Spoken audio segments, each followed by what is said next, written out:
Cough syrup abuse has been a problem for decades. DXM is a common ingredient found in many cough and cold remedies. Cold medicines in DXM also have ingredients that can be harmful in large amounts.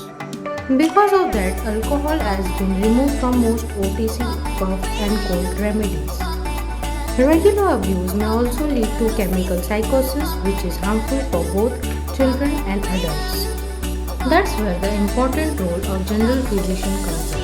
Always consult professional medical experts and physicians to treat cold and fever. Stay safe with HBN, connect with HBN.